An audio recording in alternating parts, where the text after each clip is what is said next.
Hey guys, welcome back to Literature and Robes. It's your host Jared, back with you again. Thanks for joining me on another book review. Today we're going to be getting into the Expanse series. I started that to finalize one of my book reviews from earlier, where I had started reading the book Leviathan Wakes, which is at the top of this gigantic stack of books behind me here. It is a 10-book series, well actually 9 books in the Expanse from start to finish, and then there's Memories Legion, which is a short story book that basically goes back through and fills in all the mystery spaces about events that are referred to during the 9 books, so that you get the full picture of what the Expanse and everything that was talked about within the pages is about. So without further ado, I'm going to get into pulling this stack apart a little bit and giving you guys a closer look at the artwork and what these books are all about as we go through. So let me just grab some things here and get our superstar up off the top.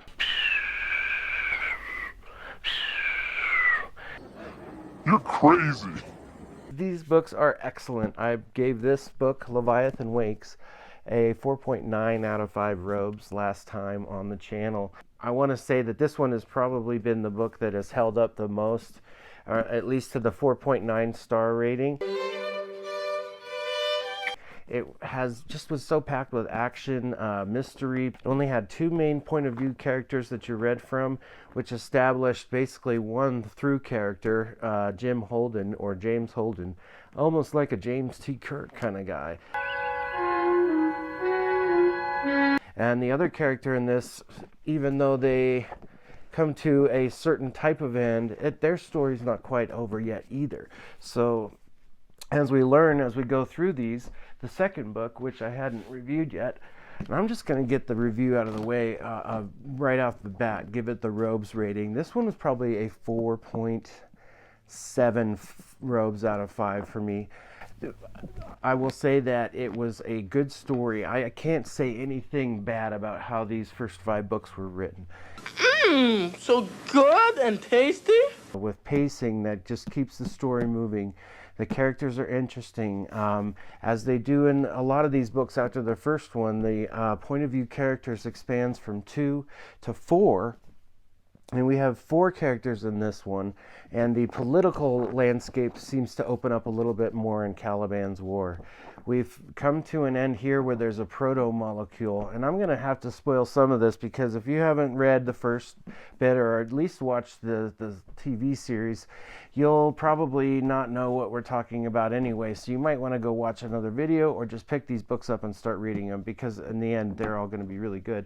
But this one kind of picks up the moon of Ganymede, which is a Jovian moon, meaning Jupiter in the Jupiter moon system.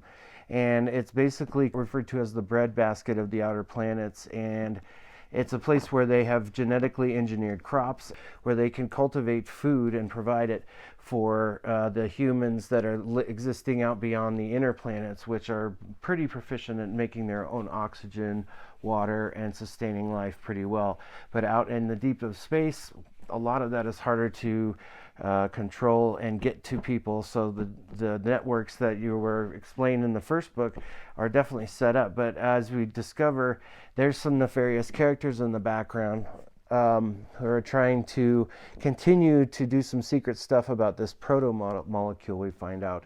And they're doing experiments that are definitely unethical in nature. And basically they come under an attack, and they aren't sure who's attacking. So of course the factions of Earth, Mars, and the outer planets are always kind of juxtapositioning each other to find out who's at the bottom of this. This one's more of a political thriller, and one of the main characters that's high up in the UN/Earther side of things, Avasarala, I think that's how you say her name. She's an Indian character with 10 truckers' mouths, or 50 sailors' mouths. Stage 4, I don't give a shit. It feels like a very, very well thought out character of Sorella. Prax is the scientist. Pardon me for not getting the names out. Of course, Holden is, again, a main character in this as well. So there's kind of a focus on Martian civilization as being kind of the shifty character. In the first, it was the outer planets, and we kind of learned that there's some things going on behind closed doors, especially involved around the proto-molecule. So from there, the story kind of takes off. The proto-molecule has been destroyed on Venus, or has it? Spoilers. We find out that it hasn't, and it's doing a bunch of stuff that we can't necessarily monitor, but the planet of Venus is going through extreme changes due to this. There's a new character named Bobby, and Bobby works with Ava Sorella. She's a Martian special ops Marine, and she's pretty badass. The new characters that are introduced in this, aside from Holden, the three new ones, you start to like. One of my two favorites are Bobby and Avasarala. Again, this book here has a nice slow burn to get up into about the halfway or through the first third. This book really gets going. Different plot lines and stuff like that. It reads a little bit different than Leviathan Wakes because it is familiar. You're already kind of aware of how things are, so they're trying to introduce new concepts, new characters, what the planets are doing, what the moons are doing. A little bit opens the door on how society operates under this government, and yeah, it's really great. So 4.7 out of 5 for this one. Next. And after Caliban's War is Abaddon's Gate. And this was going to be a 3-book trilogy that I believe that was about as far as they were going to tell this story. By the end of this one, they do leave the doors open enough, like they always do at the end of each book. They kind of give you a little teaser into, oh my gosh, what's going to happen next. And in this one, the proto-molecule ends up ejecting from Venus in some new fashion. And now it's shot off out into the orbit of Uranus. Uranus. And set up kind of an unknown station that they refer to as the ring, because it appears like there's a ring opening inside of something that has no structure, but you can see if you're looking into it, there is a structure, but all you can see from the exterior in space is a ring. So Mars is in control of this, keeping an eye on it. They're trying to guard this ring, or at least keep people from entering it. And as the story begins, they slingshot a person in a one-person piloted spaceship that goes straight for the ring. And something happens to these slingshotters. And in one of the first episodes of the TV show, they actually kind of give a wink to the slingshotters. This one kind of takes off in them trying to find out what's beyond this ring, and they discover that the ring has technology to stop all kinds of things, and the alien technology becomes something that becomes interacted with finally between Holden, our main character and hero, and the character that comes back, Miller. He's more of a figment of Holden's imagination. Spoilers again, but have you read Beyond 1 and 2 and are looking to continue, that's not really going to be a huge surprise by the time you hit book 3. But then again, I think that in the end of 2, I feel like some of those characters were going to jump on board and be a part of the Rocinante, which is the ship where Holden and his 4 members of the crew, Alex, Amos, and Naomi, who are a huge part of the story. Forgive me for leaving them out, but they are basically the core characters of all these stories. I like all the characters that are on the Rocinante. I get very attached to them, and they're a big part of what makes the story so likable is their group character interactions. James S.A. Corey, the duo of authors Ty Frank and Daniel Abraham, have done a really good job of fleshing out their characters in each one of these books. The world is slowly becoming bigger, and we discover that this ring is a portal to thousands and thousands of other worlds, other galaxies, other solar systems. Everyone wants to find out and be the first to get into this ring. They want to find out what it's all about, and they introduce religion into this. And religion, it's inevitably involved in everything. as a part of value systems that humans have, and the conflict between religious power, political power, and the power of free thinking and thinking about protecting society and each other rather than sacrificing society for a greater good is a huge theme in this. This one gets a 4.8. This is a great story. It kind of ratcheted up the tension because of the ring, and they're trying to gain a stranglehold over this and try to figure out either what it's about, is it a threat, or is it something that can benefit humanity. So this one I thought deserved at least a 4.8. It would have been a good finale if it was a 3-book series, which is again how I believe these were kind of planned, the 3 of these books, and they have continued on. Book 4, I read this one really quickly. It kind of picks up, again, this great art, and I should give a shout out to Kirk Benshoff, Daniel Doklu. I hope that's correct. Daniel Doklu and Kirk Benshoff do the art. They just kind of pop off there. It's really hard to determine what exactly is on these, but they definitely infer a space type of setting.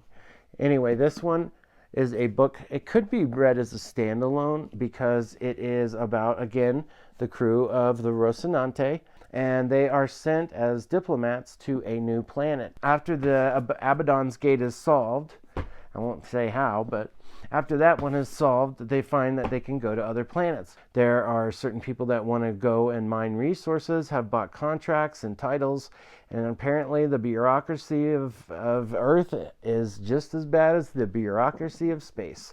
Greed, for lack of a better word, is good. And so there's this corporate struggle with free settlers that end up finding themselves there after the events of certain things in the first couple books. The author is always good at providing points of view from all sides so that you definitely don't miss out on one faction's mindset over the other. You definitely understand the motivations of each of the characters in these books, which makes it a much better read, because then you're never really left feeling like you don't know much about anything in this world. The books are very friendly like that. They push through. The plot just keeps moving. Time is kind of irrelevant, which is one thing that I would say is a drawback, because I know that speed of which people travel to get to destinations can vary, and the option to choose how fast or how slow one gets to a destination is also a variable in all this too. But the author does a really great job of just kind of staying right where the action needs to be, staying right up and pushing out, getting rid of all the fat around all the travel time and everything. They never really sit long and try to lengthily describe anything that's going on. There's always seems to be a purpose, whether it's building more character attributes, pushing the plot forward, or creating like really good tension with it from scene to scene, chapter to chapter, which amazingly the chapter lengths in all these books are roughly about the same. This was back to about a 4.7. It was kind of a one-off. I could have took it or left it, I don't know, either way, but it did imply some other things, that maybe there is something else beyond the proto-molecule, which we've always kind of suspected if we're reading through these, right, that this proto-molecule might end up being a little more complicated or a little more complex than we originally thought.